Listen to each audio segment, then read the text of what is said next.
I don't know where to go with this other than that. This was actually worse than I had thought, and I know from the beginning I said no drinking, but I got to tell you, about 3 minutes in, I'm reaching for the booze. Fortunately didn't have any, but wow, just crazy. So for the next 30 minutes or so, we're gonna kick around what little came out of this, other than scorched earth and a show of lack of preparedness by Trump. We've got Raw Story reporter Sarah Burris. Thank you, Sarah. I appreciate you taking time for us. Our good friend Hey, Brett Pransky, writer and college professor, and of course Beth Baltrazan, a fellow at the Open Markets group. Thanks so much. I appreciate it. Let's start with you first, Sarah. Um, Thoughts? so I feel like Trump going into this, I think his debate strategy was actually this scorched earth kind of thing where it's like, if I can create the biggest blank show and make everybody hate this, then TVs are going to turn off all over the country. And if nobody watches this debate, then nobody's going to see me fall.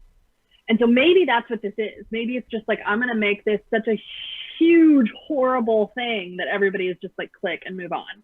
And he wins when that happens because Biden doesn't get his ideas out. Biden doesn't get to talk about his policies and dispel all of the myths and the rumors. And so I feel like in that respect, Trump did succeed because Chris Wallace was the worst moderator in history. Like, he needs you know how in radio you have the cough button? Yeah. He needed the like shut up button for Trump. No, as I tweeted out, I think we should have dog collars. They should have been shocking the hell out of him to shut up. Brett, I'm curious your thought, your gut reaction as we've wrapped up this. Well, before the debate started, I saw a stat that this might be the smallest number of undecideds that we've ever had at this point in an election cycle. That most of us are out there, and we had already made up our mind. So what I was looking at as this whole ridiculous show was going on was who out there is on the fence, and if they are on the fence, is this doing it for them? Now, in that effect, I'm not sure that either side really came out on top of that, although there really only was one adult on stage, and that was Joe Biden. But I'm not sure that at the end of this that we really accomplished much other than people turning off their TVs, like Sarah said. Yeah. I'm not sure that this swings the pendulum, in any real direction. I think those undecideds, I have no idea who they might be at this point. But I think that this didn't really move the needle all that much. I think that the Trump supporters who were always Trump supporters will be, the same thing that they always were. And the Joe supporters who were Joe supporters will be what they were before. And those folks in the middle, I think that they're just disappointed and disgusted as a whole. Yeah, I mean it's crazy. Beth Baltzan, I'm curious your thoughts, fellow over at the Open Markets Institute. What's your reaction to what we saw? It seemed very much Trump doing Trump, which is appealing to his base. So I think what everybody else has been saying, does this move the needle? I would guess it really doesn't. I'm in Washington. I care a lot about policy. We didn't really get to talk about policy, but as Brett was saying, there aren't that many undecided, so maybe people weren't really looking for a policy conversation, and so it's a wash. Yeah, I brought you on because I was hoping that Trump would talk about how wonderful he did with China and our trade deficits. They didn't really talk about that hardly at all. I mean, brushed past it, where he wanted to take credit for something that he hasn't done. But outside of that, you're right. There's very little policy, not much in my view to go to. We'll get back to that. Joe, welcome. Joe Sandberg, welcome. Curious your thoughts on initial reactions before we jump into some pointed questions. Yeah, thanks for having me. The first reaction is, as a Californian who's been part of the 1 out of 7 Americans who've been living in poisonous air as a result of all these fires in the last few weeks, I thought one of the worst lies that Trump said was about they're planting 1 billion trees. The Trump administration isn't doing anything on climate except make it worse. They're not planting 1 billion trees. They're not doing anything to face this existential threat that I think has been brought home to so many Americans on the West Coast.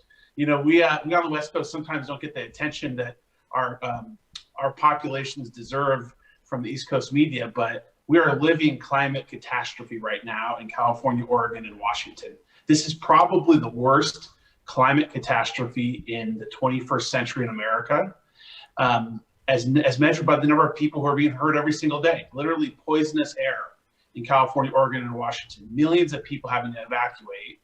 And we didn't have a single thing by the Trump administration and not a single word by the Trump figurehead tonight at all about this climate crisis. And by contrast, Vice President Biden took it right to him and said, when he sees the climate crisis, he sees an opportunity to create jobs. And so as a Californian, I really heard that major contrast between, on one hand, an incumbent president who's lied at best and at worst has made the climate crisis a lot worse. And then our next president, Joe Biden, who understands that the climate crisis is both a moral and existential threat, as well as the biggest chance we have to build a next wave of green, high-paying jobs. Yeah, I mean, I look at my reaction to this, was, oh my God, this is just a total shit show. And, globally, I mean, people are looking at this around the world and looking at us going, is this our political system? Is this how chaotic we are? Is this the best we've got to offer?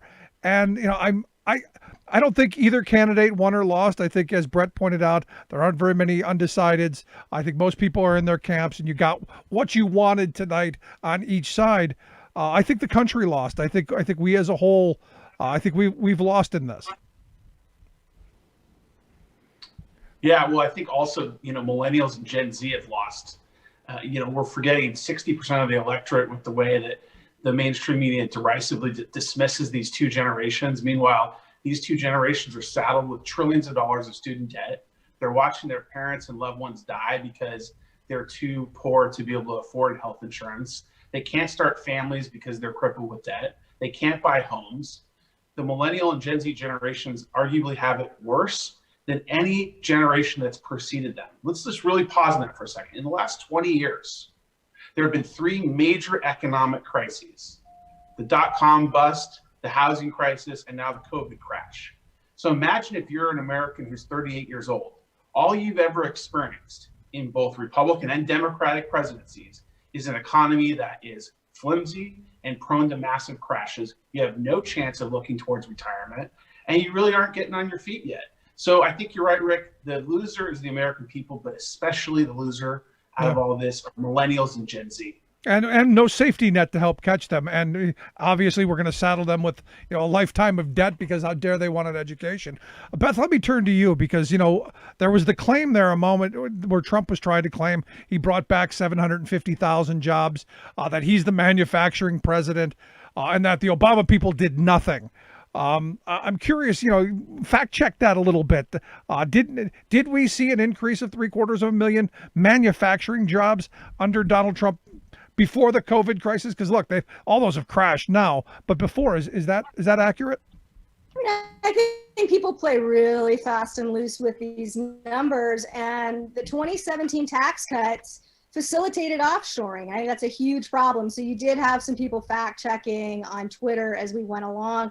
I think people in Ohio feel like they were made promises that weren't kept. You saw a bunch of offshoring to Mexico, even as the new NAFTA was being wrapped up. And I think that's, it's happening in Michigan, it's happening in all sorts of places. So I think the manufacturing promises have not been realized. Yeah, Brett, you're in Ohio. And I was just through there recently.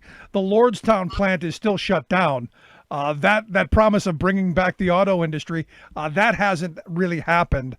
And like I said, I drove by that massive plant. It's zeroed out. Curious your thoughts of what things are like there in Ohio. Well, it's, the national news is correct about, things in Lordstown and so on, but the overall situation in Ohio is pretty dire as well. For example, one of the myths about jobs, because we always hear numbers of I created this many jobs, or I created that many jobs, and so on. We almost never talk about wages. In Ohio, we had our first negative jobs year actually in 2019 before the pandemic. We had a negative jobs year in 2019, first one in the past dozen years, first one since the Great Recession. And on top of that, 1 in 3 jobs in Ohio pays a poverty wage. So, the jobs we do have don't pay very well. So most people, and that's one of the reasons why the unemployment numbers are kind of false too. Of course, everyone's employed. You need 2 or 3 jobs just to get by. And so a lot of these numbers that we use and that the politicians tend to throw around pretty recklessly don't actually describe the situation on the ground. Yeah, Well, I want to expand on that point about wages, because people need to understand that what's extreme is not what we're suggesting, that the minimum wage be a living wage. What's extreme is the status quo. And here's why. If the minimum wage had grown at the rate of productivity since 1960, you know what it would be today? about 23 bucks an hour. $22.50. $22.50 it would be today. Instead, the federal minimum wage is $7.25. So to your point, people are working 2 and 3 jobs because wages are totally shit. They can't afford life's basic needs on 1 job. And what's extreme is not our calls for a big minimum wage increase. It ought to be $25. $15 is outdated now. What's extreme is that the minimum wage is so crappy. And all Americans know it's embarrassing. It's an insult to people who work hard, get up at 4 a.m., go to a second job before they can say goodbye to their kids. And we have to rectify the fact that our wages are crap. That's an excellent point. Well, let's reach out to our millennial, representative millennial, our good friend Sarah, reporter over at Raw Burst, because Raw Story, you're actually living through this. I mean, your generation, you're getting screwed over too. Anything in this debate that spoke to you and your generation? Yeah, I was just thinking about what Tom was saying. I graduated into from college into that horrible economy, and then I just got out of debt. I think I have $1,000 left on my credit card. And honestly, the only reason that I am able to get out of debt now, and I think the only reason I will have any kind of retirement whatsoever, is because my grandfather just passed away. And so I would have been out of debt sooner, but I had to end up paying for his assisted living because he didn't have any retirement, because he was born in a house with a dirt floor. And so this is it's exactly like what you were describing. It's just constant where, I just feel like I finally could catch my breath for a minute, and then all of a sudden it got bad again. I have a 401k for the first time in my life, and I lost, what little I had whenever it took a dive. And so now it's just like, okay, well, I inherited this house from my grandpa. It's not paid off, but maybe this will be my retirement, because then I'll be in a position where, I don't have a house payment. Right? These are the things I have to think about. And I'm not even 40 yet. And I'm terrified. How the hell am I going to make it? What's going to happen if my parents get sick? If something happens to my mom and I have to start, taking care of her, how am I going to make that happen? Yeah, So I know that I'm not alone in this. And I know that and you're talking about the climate change issue. I'm trying to figure out how can one day I afford some solar panels so that when I'm older, I can be able to afford air conditioning. Right? Little things like this where I'm planning 20, 30 years ahead, because I don't have the luxury of not doing that. Right. Which is Really why I thought. My grandfather passed away, by the way. Yeah. My grandfather was my favorite human, and I think about him every day. So I'm really sorry for your loss.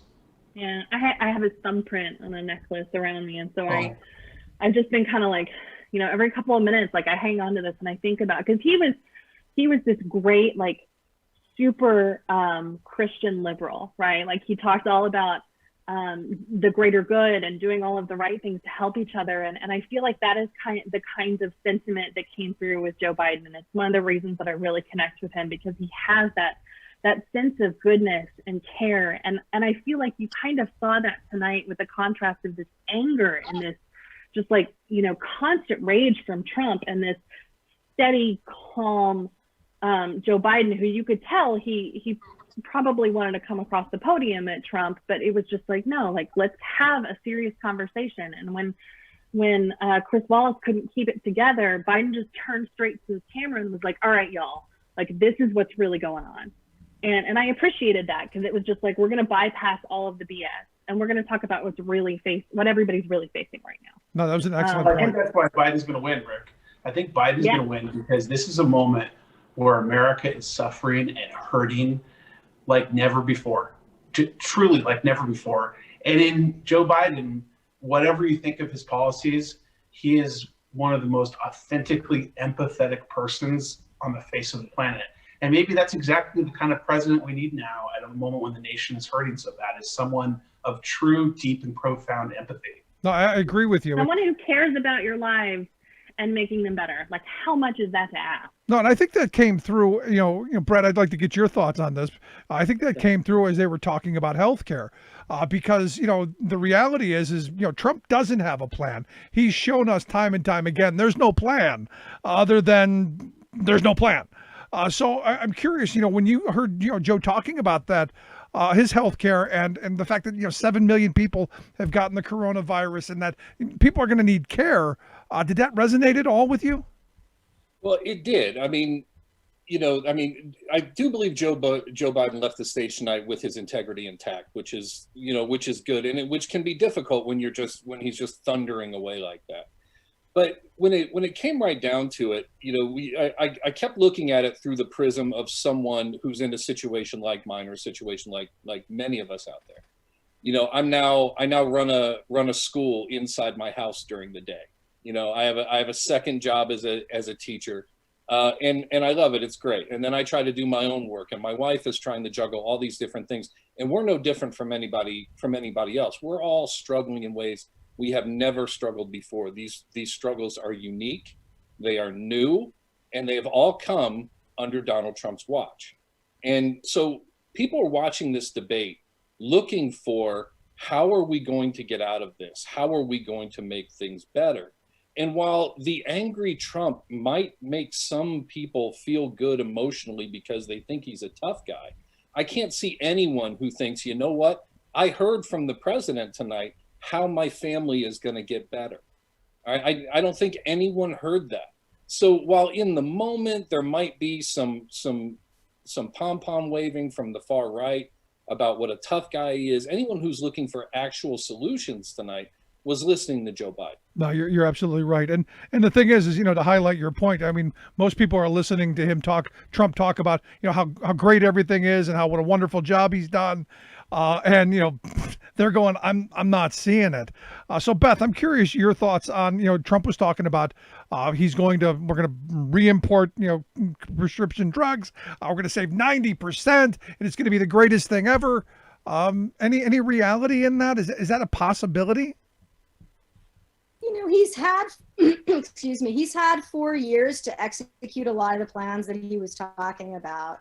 And it was House Democrats who got some of the pharmaceutical monopoly provisions out of the new NAFTA. That was part of what Pelosi negotiated. So I just have a hard time believing that even as he's talking about Pfizer and all these other companies and singing their praises on the vaccine, these are the companies that have monopoly power over these drugs. So I would need some real evidence to believe that there is going to be a cheaper method of making drugs that will be made available to Americans. Yeah, because, the question I come up with is, if we do get this vaccine, and I'm hoping it comes very soon, who's going to pay for it? Are we going to force families to dig into their pockets to pay for it? Because I'm getting reports from friends who have had their kids tested for the coronavirus, having their insurance deny it because they don't have enough information, or whatever reason they can come up with. And it just seems to me that the current system is just not working for average everyday working people. I completely agree. And I think it was right when Biden was saying, you've had 4 years. For 4 years, you've been telling us you had a better plan that was going to be better for everyone. We haven't seen it. You can't keep promising that down the road. And I think it does tarnish all the other promises that get made along with it. Like, we're going to fix the prescription drug problem, et cetera, because he's not done anything to back it up in the 4 years he's had. So Wallace did hit on the tax issue. Donald Trump says he's paid millions of dollars in taxes. Curious if you agree with his answer? What a fraud. What an outright lie. And let's just be upfront. Like, all of us here probably pay way more taxes than Donald Trump does. But at the very least, Biden sort of explains, he's using loopholes that we have in place because of, sketchy leaders who give deals to their buddies.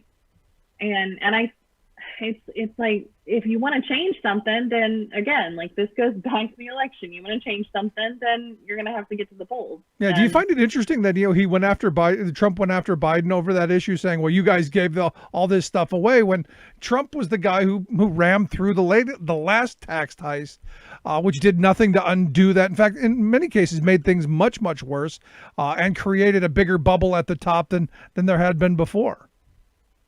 I mean, I'm not surprised that Trump would say something like that, because he has absolutely no shame.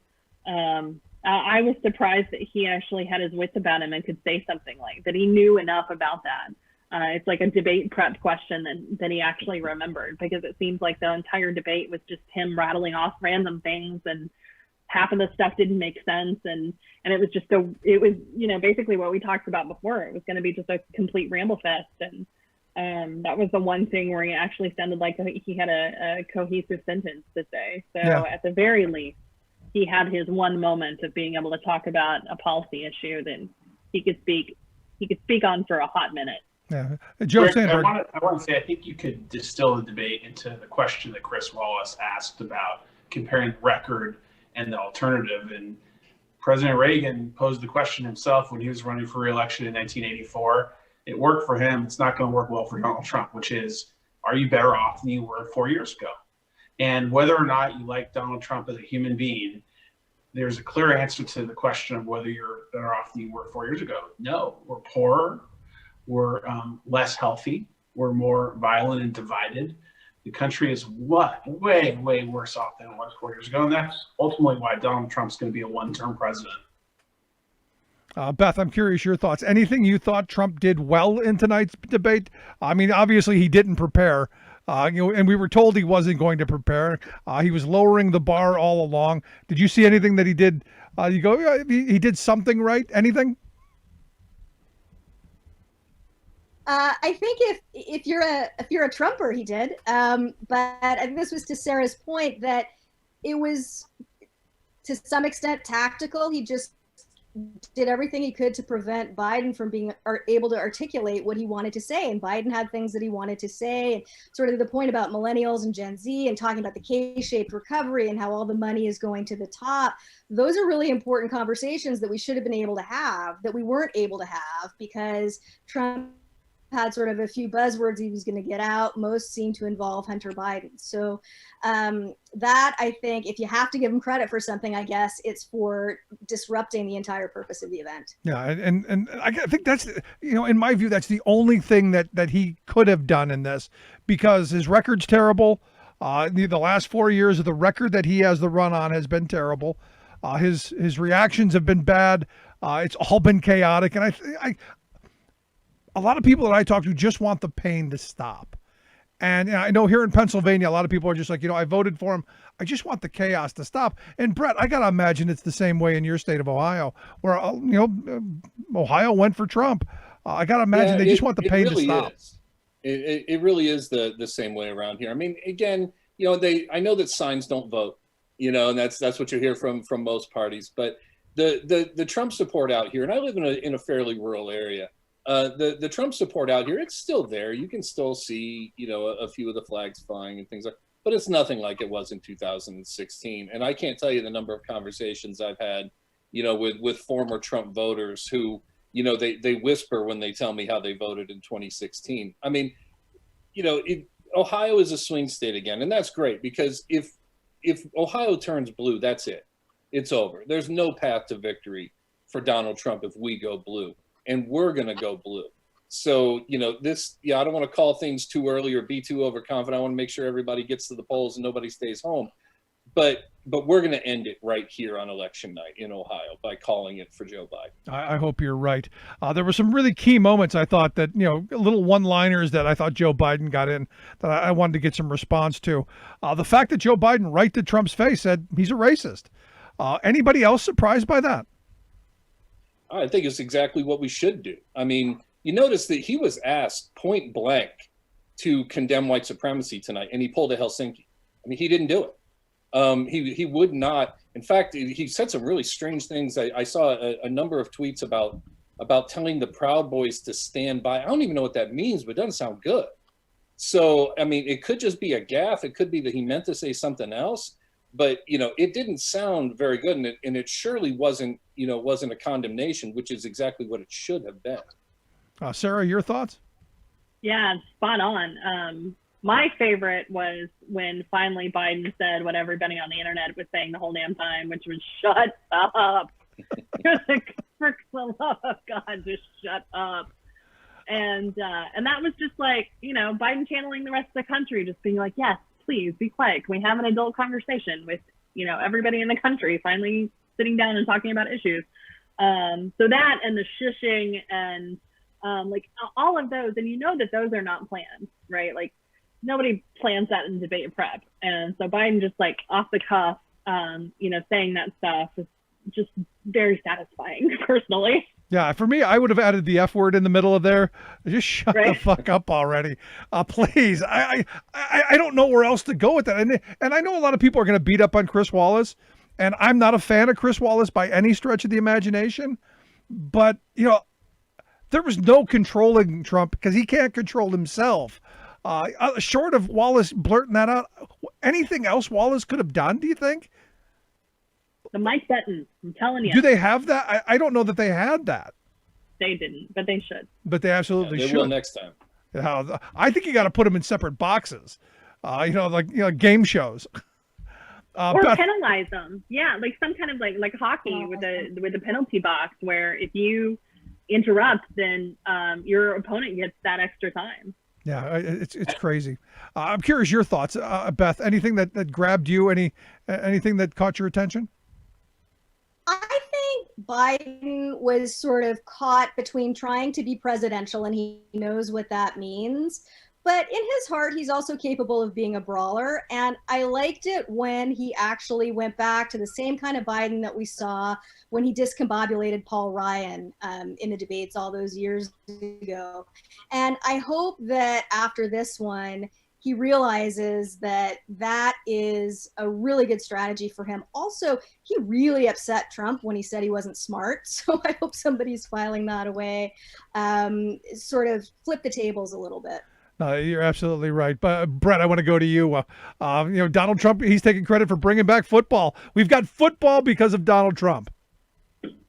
Oh, don't even start. I tell you, we don't have football because of Donald Trump. All right.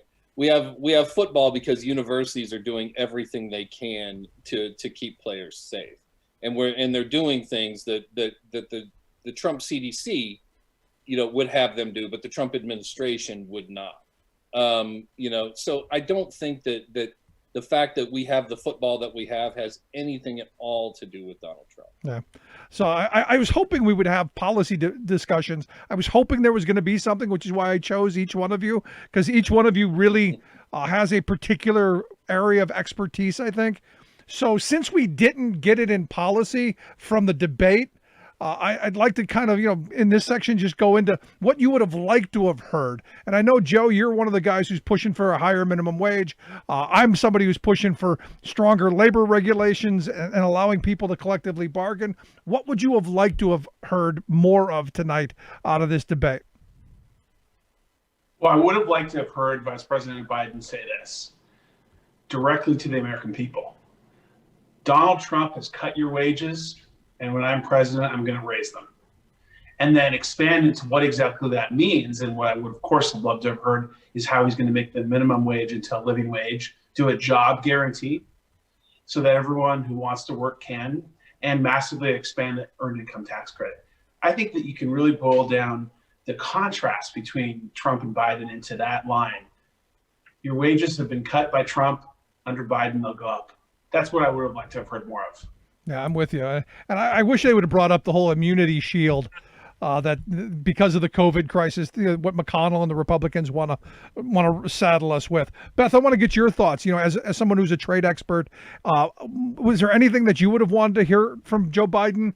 Maybe that the next debate, if there is another debate, maybe something we could focus on in the next debate about trade? Biden can own the China issue, and I think he has to be aggressive about it, and I think he has to actually talk about things like labor and climate. Trump's China strategy has been focused on intellectual property and foreign investment, which if you build that up in China, you're facilitating offshoring. Biden needs to say our relationship with China is actually about fair competition for workers, respecting the environment, look at everything that's going on with forced labor. I think Biden can be very aggressive on that and talk about Chinese industrial policies that the Trump administration so far hasn't been able to address. So I think there's a lot of room for Biden to go on offense on that issue, and I'm hoping he does that the next time. No, I talked to a lot of Trumpers, and they think Donald Trump's just been a god on this issue because he's talked tough. And I said, we've gotten a lot of heated rhetoric, and look, I was all in favor of tariffs as part of a global strategy to pull China back into line. I think it's one of the arrows in the quiver, not the only arrow, but one of them. And because we've got to do something with the global trade deficits that are going on. But the Trumpers don't quite get that China has a plan to dominate the world. And I always send them to their 2025 plan where they want to take over aeronautics and pharmaceuticals and robotics. It's no longer about making the cheap plastic crap that we get at Walmart. It's about dominating the 21st century. That's exactly right. And it is connected to Biden's plans to onshore and diversify supply chains. And that's the connection that I think is really important to make, that Biden's domestic policies are actually going to be reinforced by reforms that are made on the trade side. Those two things are connected. That's good for workers. It's good for the environment. So I hope that Biden will go on offense on that issue and not feel as though Trump's pushing him back on his heels. I hope so too. Let me go to Sarah, our fake news representative. Did you want to hear anything out of Joe Biden to defend journalism and defend our media at any point, or is it all fake news?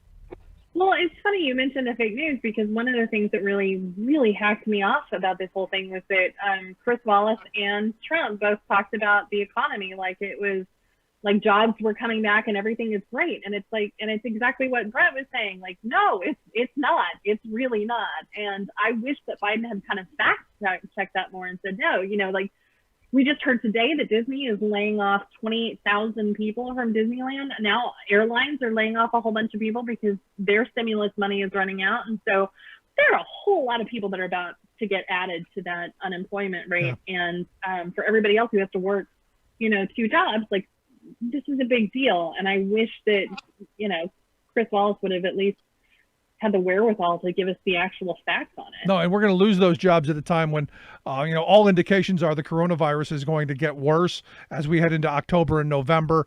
And especially, we look at, I think there's only 10 states that have seen the numbers go down. Everyone else is going up. So we're heading into the worst part of this. Brett, I wanted to get your thoughts because I don't think they hit on education at all during the debate. Any thoughts? Well, not only do I think they should have spent some time on education, or in even more specifically on debt, on student loan debt would have been a really good subject to talk about. But I also think that while I did see a little bit of this, I would have liked to see Joe Biden use his time a little more to educate the people who were watching. I don't know how many people were watching. I think somewhere in the neighborhood of 100 million people. And I think there was a moment there where Joe Biden could have, played the role of president, because there was an opportunity to save lives tonight. There's a whole lot of disinformation about what we should be doing, how we should be behaving. There's a whole lot of people out there who aren't wearing masks that should be. And Joe touched on this a little bit. But what he should have done is tried to connect to people who he knows aren't going to vote for him. He should have taken this moment to be the president of all people and say to the camera, look, whether you're voting for me or whether you're not voting for me, I want to save your life. And this can do that, And I was hoping to see that kind of outreach, and I didn't quite see that much of it, but he did spend a good amount of time talking about the importance of masks and the importance of, of policies that can save lives. I just think we could have done a little more. I'm right there with you. Let's wrap this up with your final thought. And, I guess who you thought won, if there's going to be another debate, and a final thought. Let's start with you, Joe. What do you think? I want to focus on an area that worries me, that we as Democrats need to preempt starting now, which is the narrative that Chris Wallace formed that the economy is in a V-shaped recovery. The narrative that Chris Wallace formed that the economy is recovering faster than anticipated. I think that if the election is won or lost on COVID, Biden's going to win. But to the extent that there's this development of a narrative that the economy is recovering faster than anticipated, which is where the mainstream media is taking it, if that's not checked, turned around, and explicated into the truth that the economy is terrible for almost everyone except billionaires and monopolies, that's an area that worries me a lot for Biden and for Democrats in the fall. I'm right there with you. Any chance there's going to be another debate on October 15th? I hope so.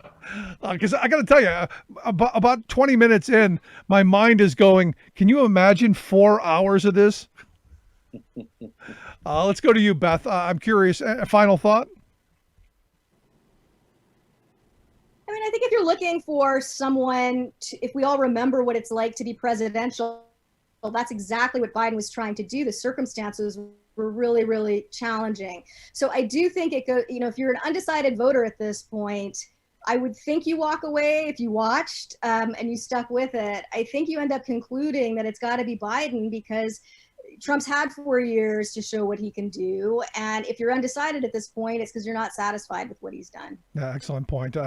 For all of the talk of, well, if you were president, Joe, things would be, no, Donald, you were president. All this bad stuff has happened. This is your mess. Sarah, let's get your final thoughts. I agree with Beth. I think Biden won for exactly that reason. To Brett's point earlier, I think the only undecideds that there really are people who just hate both candidates. And I think this debate basically just confirmed that they still hate both candidates. So I think anybody who is logical is going to look at this and be like, yeah, Biden is the presidential one and Trump is a loose cannon that we can't trust to lead our country. Yeah, and he came off to me as irrational. I mean, he just couldn't control himself. In fact, at one point, I timed how long Trump actually was quiet. It was 74 seconds. And I'm like, oh, my God, he was actually quiet for 74 seconds. Brett, your last thought? Well, I do think there's probably going to be another debate. I do believe that the Biden campaign will do everything it can to get some firmer controls on the nonsense and flooding the zone and so on. Because that does play to Trump and Trump's base in a way that nobody really likes and nobody really enjoys. It just manages to annoy everybody. I think the old saying is that they say never wrestle with a pig because you both get dirty and the pig likes it. You know what I mean? That's kind of what we saw tonight. Yeah. So I think that there will be some checks on Trump's ability to just kind of interrupt and flood the zone and just crap up the whole event. But without that, short of that, no, I wouldn't see another debate. Yeah, it's going to be interesting to see how this plays out, but I appreciate everyone's time. Joe, thank you. Beth, thank you. Sarah, Brett, I appreciate the time. Thanks so much. And thanks for having us. Thank you. Good stuff. I'd love to hear your thoughts. How did things go for the debate? Did you enjoy the Donald, his little tirades? Email me, rick@thericksmithshow.com. Thanks so much for tuning in, and we will be back. We'll be back again tomorrow.